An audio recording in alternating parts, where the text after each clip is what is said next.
बिस्मिल्लाहिर्रहमानिर्रहीम। अस्सलाम वालेकुम। आज हम बना रहे हैं चिकन पुलाव। चिकन पुलाव के लिए आधा किलो ये चिकन का गोश्त है और इसमें जो 1.5 प्याली हमने चावल आधे घंटे से भिगो के रखी हुई है। इसमें ये 1 प्याज डलेगा बारीक काट के, और ये 1 चम्मच जो है खाने का अदरक है, और ये 1 चम्मच खाने का लहसुन है। ये सफ़ेद ज़ीरा है 1 खाने का चम्मच, और ये दालचीनी, बड़ी इलायची, लौंग, और ये छोटी ब्लैक पेपर है ये, और ये हरी मिर्चें हैं 6-7, और तेज़पात है।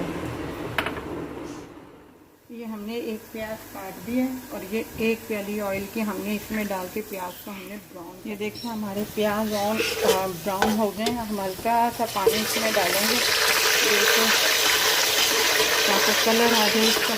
चिकन डालेंगे, लहसुन अदरक का पेस्ट डालेंगे,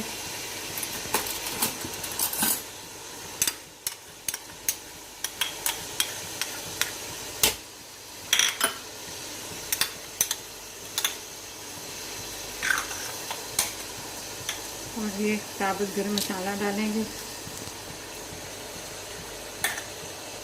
और ये सफ़ेद ज़ीरा डालेंगे। अब इसे भूनेंगे। ये हम मुर्गी को भून रहे हैं मसाले में, हल्का हल्का सा पानी डाल के, ताकि ये अच्छी तरह इसकी भुनाई हो जाए। अब हम इसमें ये तेज़पत्ता 1 डालेंगे, और ये हरी मिर्चें 5-6 ये डालेंगे, और ये लाल मिर्ची हैं ये डालेंगे, और हल्का सा पानी डाल के इसकी भुनाई करेंगे।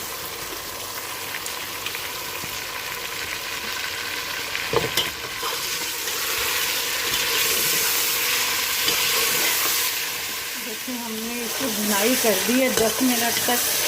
अब हम इसमें 1.5 गिलास पानी का डालेंगे, उसके बाद हम इसमें चावल डालेंगे।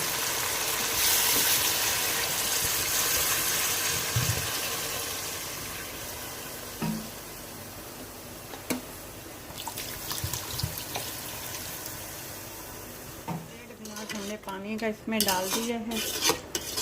अब हम इसे कवर कर देंगे ताकि थोड़ा सा गोश्त और अच्छी तरीके से गल जाए।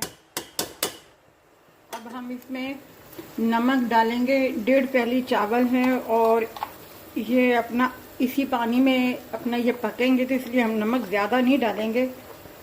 इसमें हम 1.5 स्पून डालेंगे, टीस्पून जो है 1.5 वो हम डालेंगे इसमें।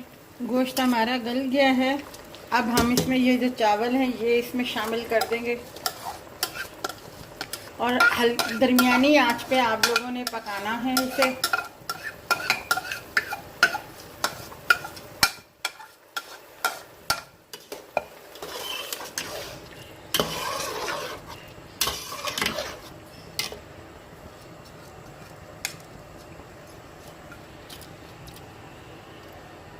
अभी हम इसे कवर करके रखेंगे दरमियानी आंच पे ताकि चावल गल जाए। देखें अब हल्का सा बिल्कुल पानी रह गया। अब हम इसे दम पे देंगे, और मैं हमेशा कहती हूँ कि मैं तवे का दम देती हूँ। आपने अगर वैसे देना है तो आप ऐसे हल्की आंच पे दे दीजिएगा। अब हम इसमें थोड़ा सा ये जायफल है जो हमने पीस के रखी हुई थी, ये थोड़ी सी ऊपर से हमने यूं डालनी है, और ये टमाटर है, ये हमने इसको अपना इस तरीके से ऊपर से सेट करना है। आप चाहें तो लगा भी सकती हैं, नहीं चाहे तो ऐसे ही रख सकती हैं, पुलाव ऐसे ही बना सकती हैं, कोई मसला नहीं है। अब हम इसे कवर से ढक के रखेंगे, कवर करके 10 मिनट 15 मिनट के लिए, ताकि चावल अच्छे तरीके से हो जाए। ये देखें हमारे चिकन पुलाव तैयार है। इसके साथ हमने सैलड भी बनाया है। आप इसे रायते के साथ भी इस्तेमाल कर सकते हैं। ये ज़रूर बनाइएगा, ट्राई कीजिएगा। एक इसमें स्पेशल पुलाव भी आता है मसालों वाला, वो भी मैं आपको बताऊंगी, सिखाऊंगी कि वो कैसे बनता है। ये सादा सिंपल सा पुलाव है, ये इतना स्पाइसी नहीं है। ये आप ज़रूर ट्राई कीजिएगा और अपना ख्याल कीजिएगा। हमारे चैनल को सब्सक्राइब कीजिएगा और हमारे चैनल को लाइक कीजिएगा, शेयर कीजिएगा। अपना ख्याल रखिएगा। अल्लाह हाफिज़।